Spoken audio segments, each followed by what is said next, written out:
Hi అండి, చాలా ఈజీగా సింపుల్గా నేను ఈరోజు క్యారెట్ హల్వా చేసి చూపిస్తాను. ఇలా క్యారెట్ చిన్న చిన్న ముక్కలుగా కట్ చేసుకోండి. అలాగే కొద్దిగా కొబ్బరి కూడా తీసుకొని ఇలా ముక్కలుగా కట్ చేసుకోండి. ఎందుకంటే చాలామంది తురుముకుంటారండి. నేను తురుముకున్న ఈజీగా సింపుల్గా చూపిస్తాను. ఇలా మిక్సీ జార్ తీసుకొని 2 యాలకులు వేసేసుకొని 3-4 టేబుల్ స్పూన్ల దాకా పంచదార వేసుకొని మనం పౌడర్లో చేసి పక్కన పెట్టుకుందామండి. ఇది ఇలా మెత్తగా పౌడర్లా చేసేసుకోండి, సరిపోతుంది. ఇలా సరిపోతుందండి.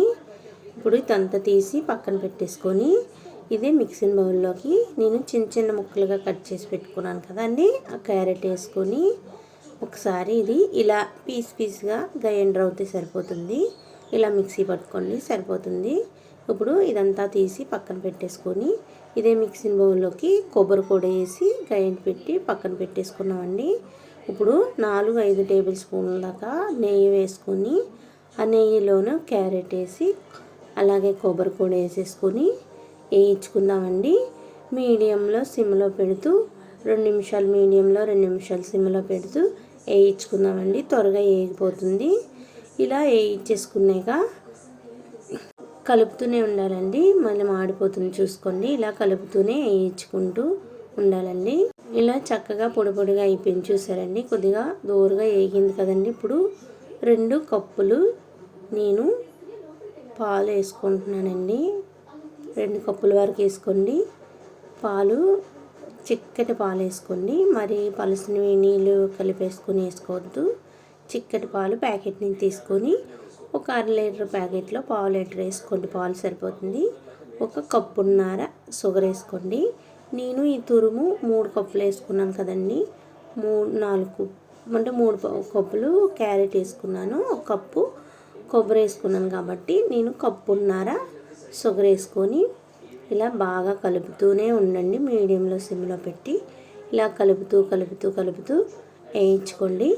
ఎక్కడా వదిలేయకండి. ఇలా దగ్గర పడాక 1 టీ స్పూన్ కార్న్ఫ్లవర్ కలిపేసుకొని ఆ వాటర్ వేసుకొని, కార్న్ఫ్లవర్ చెప్పాను కదండి, 1 స్పూన్ సరిపోతుంది, వేసేసుకొని వాటర్లో కలిపి వేసుకోవాలండి.